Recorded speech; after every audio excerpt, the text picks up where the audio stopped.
Министерот за здравство Бујар Османи ја посети Универзитетската клиника за детски болести, каде одржа средба со раководството и представници на Сдруженијата за цистична фиброза и на лица со низок раст. Османи посочи дека на средбата биле соопштени два новитети. Урсофалк, сирупот наменет за лекување на цистична фиброза, влегува во позитивната листа и одлуката да се зголеми буџетот на клиниката со цел да се обезбеди хормон за раст на примарната листа на лекови.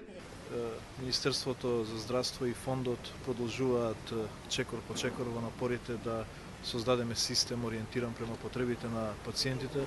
Денеска со задоволство тука во клиниката за детски болести имавме средба со Сдруженијето на пациенти со цистична фиброза и Сдруженијето на пациенти со проблеми со растот, на кои што им ја соопштивме, но и разговаравме за последните одлуки.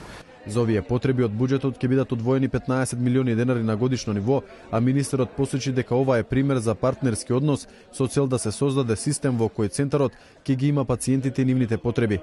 Председателката на Сдруженијето на болни од цистична фиброза, Снежана Бојчин, посочи дека досегашниот третман на болните лица бил несоодветен, особено медикаментозното покривање на терапијата. Последниве измени што се донесени благодарение на ангажманот на Сдруженијето и заедничката соработка со Министерството за здравство, Фондот за здравство, Клиниката за детски болести, не би сакала да го пропуштам и бирото за лекови, кои што секогаш ни излегувале во пресрет и многу брзо ги решавале проблемите за кои што ние сме апелирале. Се направи еден крупен исчекор во третманот на болните со цистична фиброза. Во моментов има 110 болни од оваа болест, а со денешната одлука хормонот за раст ќе го добиваат 100 деца.